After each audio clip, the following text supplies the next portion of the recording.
রাজধানীর Uttara milestone school and কলেজের আকাশে ঘন কালো ধোঁয়া।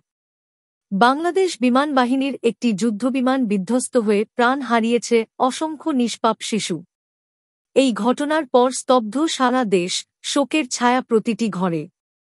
ঠিক এমন এক প্রেক্ষাপটে সামনে আসে আরও একটি চাঞ্চল্যকর ঘটনা।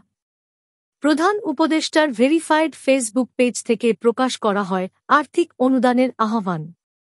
দুপুর ২টা কিছু পর প্রকাশিত ওই পোস্টে লেখা হয়, মাইলস্টোন স্কুল অ্যান্ড কলেজে প্রশিক্ষণ বিমান বিধ্বস্ত হওয়ায় ক্ষতিগ্রস্তদের জন্য আর্থিক সহায়তা প্রদানে ইচ্ছুক ব্যক্তিরা নিম্নলিখিত হিসাবে অনুদান জমা দিতে পারেন।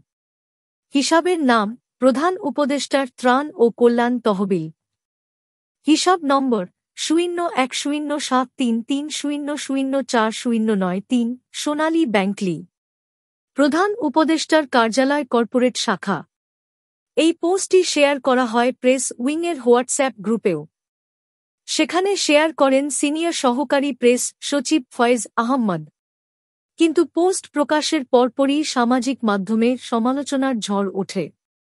অনেকে প্রশ্ন তোলেন, একটি এত বড় জাতীয় ট্র্যাজেডির পর সরকারি পক্ষ থেকে কেন দান চাওয়া হচ্ছে? সরকারি সহায়তা কোথায়? বাজেটের বরাদ্দ কোথায়? সমালোচনার মুখে পড়ে পোস্টটি দুপুরেই সরিয়ে ফেলা হয়। তবে এখনও পর্যন্ত পোস্টটি কেন ডিলিট করা হল, সে বিষয়ে কোনো ব্যাখ্যা আসেনি। হোয়াটসঅ্যাপ গ্রুপে যদিও পোস্টটি এখনও রয়ে গেছে। ফেসবুক পেজ থেকে এটি মুছে যাওয়ায় অনেকে একে দায় এড়ানোর চেষ্টা বলেও অভিহিত করছেন। বন্ধুরা, এই ভিডিওটি কেবল অনুদান পোস্ট ঘিরে বিতর্ক নয়, এটি একটি গুরুত্বপূর্ণ প্রশ্ন তুলে ধরে। জাতীয় ট্র্যাজেডির সময় আমরা ঠিক কিভাবে সংবেদনশীলতা দেখাই? আপনার মতামত জানাতে ভুলবেন না কমেন্টে।